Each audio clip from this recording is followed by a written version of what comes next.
Hello students. मैं doctor VP Gupta आज start कर रहे हैं आपके फंजाई के कैरेक्टरिस्टिक फीचर्स। फंजाई के क्या मेन कैरेक्टर्स होते हैं और कौन कौन से उसमें स्पेशलिटी होती है, उसकी आज हम बात करते हैं। तो देखिएगा फंगस में क्या क्या फीचर्स हैं। मेन फीचर क्या है फंगस का? बहुत बार कन्फ्यूजन हो जाता है कि पहले जैसे अर्ली क्लासिफिकेशन में हम देखें तो फंगस को किस में रखा गया था, प्लांटी के अंदर। लेकिन इसको प्लांटी से निकाल करके एक अलग ही किंगडम बना दिया गया था, फंजाई। और क्योंकि इसके कुछ प्लांट से बहुत सारे अलग अलग करेक्टर्स हैं, जिसके बेसिस पे हमने इसको प्लांटी से निकाल करके अलग किंगडम में रखा गया है। तो सबसे इम्पॉर्टेंट फीचर क्या था इसका? नॉन फोटोसिंथेटिक यानी कि ये फोटोसिंथेसिस नहीं करते हैं, जबकि सारे के सारे प्लांट है वो फोटोसिंथेटिक होते हैं, यानी ऑटोट्रॉफिक होते हैं, खुद अपना खाना बनाते हैं। जबकि फंजाई है जो टोटली हेट्रोट्रॉफ्स होते हैं, यानी कि खुद अपना खाना ना बना करके दूसरों पर डिपेंड होते हैं। अभी बताएंगे किस किस तरह से इनके मोड ऑफ न्यूट्रिशन होंगे। दूसरी बात, यूकैरियोट्स, ये सारे के सारे यूकैरियोट्स हैं, यानी कि इनके अंदर वेल डेवलप्ड न्यूक्लियस होता है। तो ये यूकैरियोट्स हैं। नॉन मोटाइल, कुछ स्पोर्स आइट्रीडियम वगैरह में हम देखते हैं तो मोटाइल होते हैं, अदरवाइज इनके अंदर पूरे के पूरे फंगस हैं जो नॉन मोटाइल होते हैं। Is it clear? यानी कि प्लेस चेंज नहीं करते हैं, one place to next place move नहीं कर सकते जैसे हम लोग कर सकते हैं। Most are सैप्रोब्स। सैप्रोब्स और सैप्रोट्रॉफ्स का मतलब क्या होता है? जो डेड ऑर्गेनिक मैटर पर ग्रो करते हैं। ऐसा नहीं है कि सारे के सारे ही डेड ऑर्गेनिक मैटर पर ग्रो करते हैं, कुछ पैरासाइट भी होते हैं जो लिविंग ऑर्गेनिज्म पर सर्वाइव करते हैं। Is it clear? तो मोस्ट ऑफ सैप्रोब्स हैं। आगे देखिए, एब्जॉर्प्टिव हेट्रोट्रॉप्स। एब्जॉर्प्टिव हेट्रोट्रॉप्स का क्या मीनिंग होता है ये आपको समझना है। एब्जॉर्प्टिव का मतलब होता है देखिए हम कैसे करते हैं, हम पहले फूड को इनटेक करते हैं, फिर उसको डाइजेस्ट करते हैं, और फिर वो डाइजेस्टेड फूड एब्जॉर्ब होता है और वेस्ट को हम रिमूव करते हैं। लेकिन ये क्या करते हैं कि पहले ही फूड पर सर्टेन एंजाइम्स डालते हैं, फूड बाहर डाइजेस्ट हो जाता है और फिर उसको एब्जॉर्ब कर लेते हैं। तो उन्हें हम कहते हैं एब्जॉर्प्टिव हेट्रोट्रॉप्स, यानी कि फूड पर पहले ही एंजाइम से उस फूड को डाइजेस्ट कर देंगे और डाइजेस्ट करने के बाद उस फूड को एब्जॉर्ब कर लेंगे। Release digestive enzymes to break down organic material और दियर होस्ट। मैंने बताया जैसा आपको कि फर्स्ट ये क्या करेंगे, डाइजेस्टिव एंजाइम रिलीज करेंगे, फूड वहाँ से डाइजेस्ट हो जाएगा बाहर ही, और फिर डाइजेस्टेड फूड को ही ये एब्जॉर्ब कर लेंगे। Store food energy as glycogen. देखिए सबसे इंपॉर्टेंट फीचर है, जितना भी ये एक्सेस फूड को एब्जॉर्ब करेंगे वो किस फॉर्म में स्टोर कर देंगे? ग्लाइकोजन। जबकि प्लांट में जो स्टोरेज होता है फूड का वो होता है क्या? स्टार्च। इसीलिए इस इन फंजाइज को वहाँ से निकाल करके अलग किंगडम बनाया गया है। Is it clear? तो ये इसके कुछ इम्पॉर्टेंट कैरेक्टर हैं। और आगे आप देखिए, important decomposer and recycler of nutrients in the environment. आपको पता होना चाहिए कि एनवायरनमेंट में जितने भी डेड एंड डिकेइंग मैटर होते हैं, आपने देखे होंगे जितने भी गार्बेज या सड़े गले मटेरियल होते हैं, पदार्थ होते हैं, उन सब को फंजाई बैक्टीरिया डिकम्पोज करके मिट्टी में मिलाते रहते हैं। तो ये डिकम्पोज़र है। अगर ये और बैक्टीरिया ना हो तो आप देखेंगे कि पूरे के पूरे जो वैकेंट स्पेस है सब में गंदगियों के अंबार लग जाएंगे। तो बहुत इम्पॉर्टेंट काम क्या करते हैं ये, उन डेड मैटर को डिकम्पोज करते हैं और उनके न्यूट्रिएंट्स को मिट्टी में मिला देते हैं, यानी कि रिसाइकलिंग करते रहते हैं एनवायरनमेंट में। मोस्ट आर मल्टी सेलुलर, सारे मल्टी सेलुलर होते हैं। बस यीस्ट को आप देखें तो वो यूनिसेलुलर होता है। ये यीस्ट आप देख रहे हैं यूनिसेलुलर है, यूनिसेलुलर फंजाई है, वो यीस्ट है। अदरवाइज मोस्ट ऑफ क्या है, मल्टी सेलुलर होते हैं। लेक ट्रू रूट्स, कोई रूट्स नहीं होती है। आपने मशरूम वगैरह में देखा है, उसमें रूट नहीं है, स्टेम भी नहीं होता है और लीव्स भी नहीं होता है। तो थैलॉइड बॉडी, जैसे आपने एल्गे में पढ़ा है कि रूट, शूट और लीफ में डिफ्रेंशिएट नहीं होते हैं, थैलस जिसे हम कहते हैं, लेकिन हम यहाँ इनमें भी रूट, शूट, लीफ में डिफ्रेंशिएशन नहीं होता है। फंजाई एज ए डिकम्पोज़र में आप ये देख रहे हैं, ये सारे फंजाई हैं जो डिकम्पोज करते हैं डेड ऑर्गेनिक मैटर्स को। तो सारे डिकम्पोजर्स फंजाई हैं, जिनके हम अभी आगे जब डिटेल में पढ़ेंगे तो सारे एग्जांपल्स के बारे में बात करेंगे। तो मैंने आपको बताए कुछ जनरल कैरेक्टर। इसके अलावा अब आप देखेंगे प्लांट में जो सेल वॉल होती है वो सेल्यूलोज की बनी होती है, और एनिमल्स में तो होती ही नहीं है। तो फिर फंगस में जो सेल वॉल है वो किसकी बनी है, वो काइटिन की बनी हुई होती है। एक खास सेल्यूलोज होता है जिसे हम फंगस सेल्यूलोज कहते हैं। Is it clear? Complex polysaccharide है ये, कॉम्प्लेक्स पॉलीसेकेराइड है, लेकिन सेल्यूलोज नहीं है, जो काइटिन से बनी हुई है। Body is called the thallus.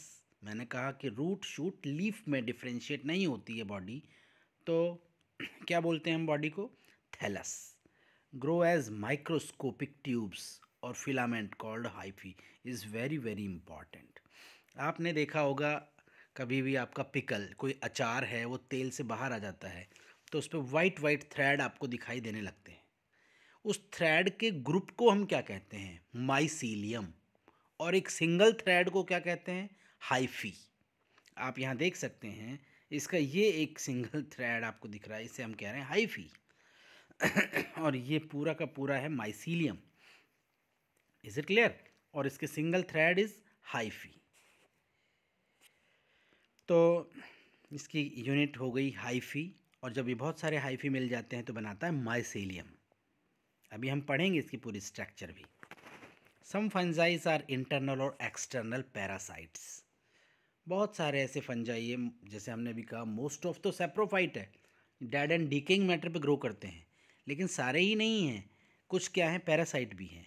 कुछ आउटर सरफेस पे होते हैं प्लांट पे, और कुछ इंटरनल चले जाते हैं, तो उन्हें इंटरनल पैरासाइट कह देते हैं, और बाहर रहने वालों को एक्सटर्नल पैरासाइट।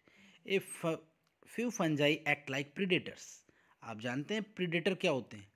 प्रीडेटर वो होते हैं कि जो शिकार करते हैं।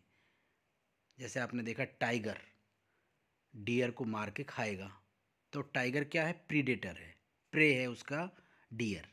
ऐसे ही कुछ फंजाई ऐसे हैं जो हमारे और कुछ एनिमल्स के इंटेस्टाइन में मिलते हैं, जो क्या होता है, and capture prey like round worms, या राउंड वर्म जो है हमारी बॉडी के अंदर मिलता है, उसको कैप्चर कर जाते हैं, उसको खा जाते हैं, राउंड वर्म को। तो इन्हें हम कहते हैं प्रीडेशियस फंजाई, फीडिंग ऑन निमेटोड्स या राउंड वर्म को फीड कर रहे हैं। Is it clear? तो आपने देखा क्या हैं, ये पैरासाइट्स हैं जो बाहरी सरफेस पे होंगे, एक्टोपैरासाइट फंजाई होंगे। इंटरनल होंगे, इंटरनल पैरासाइट होंगे। कुछ ऐसे हैं जो प्रीडेशन का काम कर रहे हैं, तो उन्हें हम कहेंगे प्रीडेटर्स। अब आप देख रहे हैं कि कुछ फंजाई ऐसी होती है जो एडिबल्स होते हैं, लोग खाते हैं। आपने भी खाया होगा, मशरूम बहुत कॉमन है, एडिबल फंजाई है। ये मॉर्चेला को खाया जाता है, मशरूम्स को खाया जाता है, लेकिन कुछ पॉइजनस मशरूम भी होते हैं, पॉइजनस होते हैं। ये देखिएगा, ये पॉइजनस भी होते हैं, कुछ मशरूम्स हैं, और कुछ होते हैं जो एडिबल होते हैं, जिन्हें हम खा सकते हैं।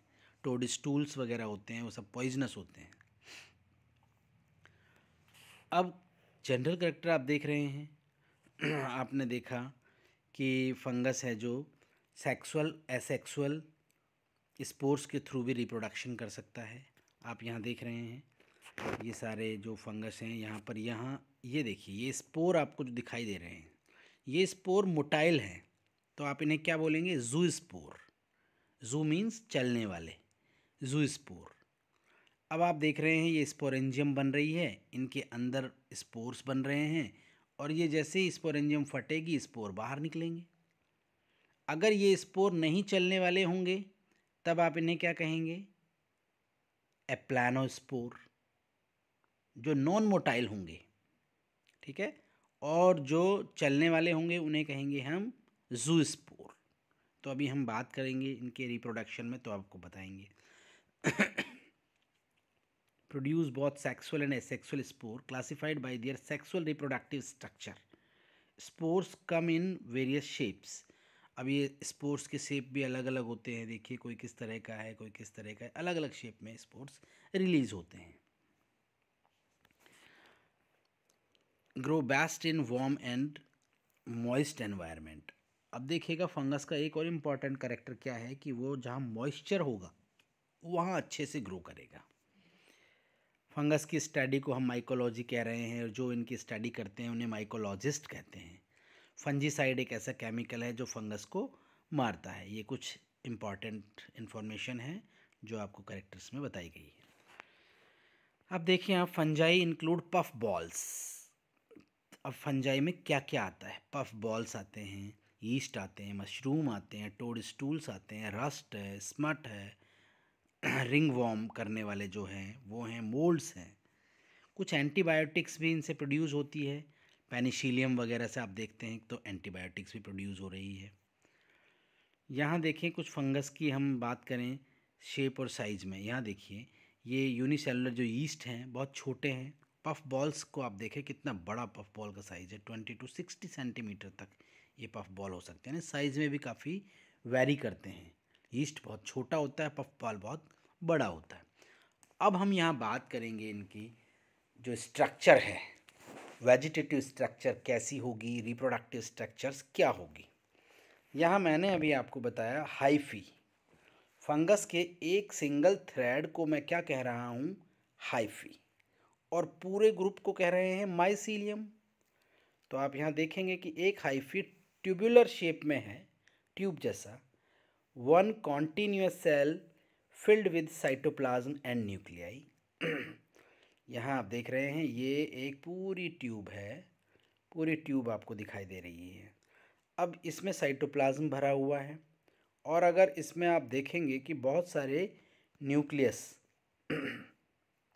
बहुत सारे न्यूक्लियस भी हो सकते हैं एक ही ट्यूब में, तो उसे मल्टी न्यूक्लिएट कह सकते हैं।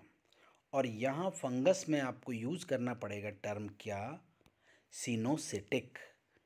यानी कि जब हाइफी में एक ट्यूब लाइक स्ट्रक्चर होती है और उसमें बहुत सारे न्यूक्लियस भरे हुए होते हैं, तो हम उसे क्या कहते हैं? सिनोसिटिक माइसीलियम या मल्टी न्यूक्लिएटेड माइसीलियम। और इसके चारों तरफ आप देख रहे हैं ये हार्ड सेल वॉल है जो किसकी बनी हुई है? काइटिन की। ठीक है, यहाँ आप देखें अब हाइफी में कुछ कुछ मॉडिफिकेशंस आप देखेंगे। स्टोलन, आप जानते हैं स्टोलन क्या होता है? स्टोलन होता है कि जब ये सरफेस पर ट्रांसवर्सली ग्रो करें, ट्रांसवर्सली, और यहाँ पर देखिए बहुत सारे स्पोरेंजाइज आ गए हैं, फिर अब यहाँ भी स्टार्ट हो जाएंगे, तो इसको हम क्या कहेंगे? स्टोलन। इस बीच वाले हिस्से को स्टोलन कहेंगे। और इसको चिपकाने के लिए ये रूट नहीं है, बहुत सारे राइजॉइड्स आ जाएंगे यूनिसेलुलर, जो इसको सबस्ट्रेट पर चिपका देंगे। तो horizontal hyphae that connect group of hyphae to each other. यहाँ आप देख रहे हैं ये हॉरिजॉन्टल हाइफी है जिसने इस ग्रुप को यहाँ अटैच किया हुआ, एक ग्रुप यहाँ होगा, एक ग्रुप यहाँ होगा। तो ये ट्रांसफ़र पार्ट को मैं क्या कह रहा हूँ? स्टोलन। और रूट लाइक स्ट्रक्चर जो इसको चिपकाएगी सबस्ट्रेट पे, उसे क्या कह रहे हैं? राइजोइड्स। तो दोनों चीज़ क्लियर हुई। Horizontal hyphae that connect group of hyphae, ये बहुत सारे हाइफी आप देख रहे हैं यहाँ पर जिन पर स्पोरेंजिया बन रही है, इन सबको जोड़ने वाला जो ट्रांसवर्स हाइफी है इसको हम क्या कह रहे हैं? स्टोलन। और इसमें आपको दिख रहा है मल्टी सेल न्यूक्लिएट, एक न्यूक्लियस ये रहा, एक ये रहा, एक ये रहा, तो ये क्या बन गया? सिनोसिटिक माइसीलियम। और ये रूट लाइक स्ट्रक्चर है जो चिपकाने में मदद कर रही है। हाइफी क्रॉस वॉल कॉल्ड, यहाँ आप देख रहे हैं सेप्टा मैनीफॉर्म कंपार्टमेंट। सेप्टा है वे पोर्स, आप देखिए यहाँ पर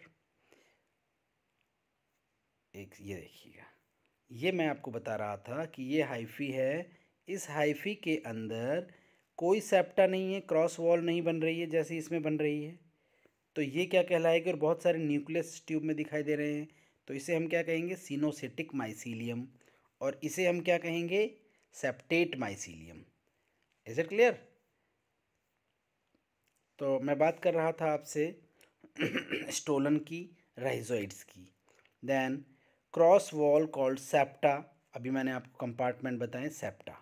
और सेप्टा पर पोर्स भी होते हैं, आप देख सकते हैं ये सेप्टा है, यहाँ पर आप ये पोर देखिएगा, ये सेप्टा में यहाँ पर एक दूसरे के साथ ये पोर होंगे यहाँ पर कनेक्ट, ये पोर है। तो इन्हें हम क्या कहेंगे, पोरस या सेप्टेट माइसीलियम। तो आज के लिए इतना ही काफ़ी है, नेक्स्ट क्लास में हम और इसके बारे में आगे बात करेंगे।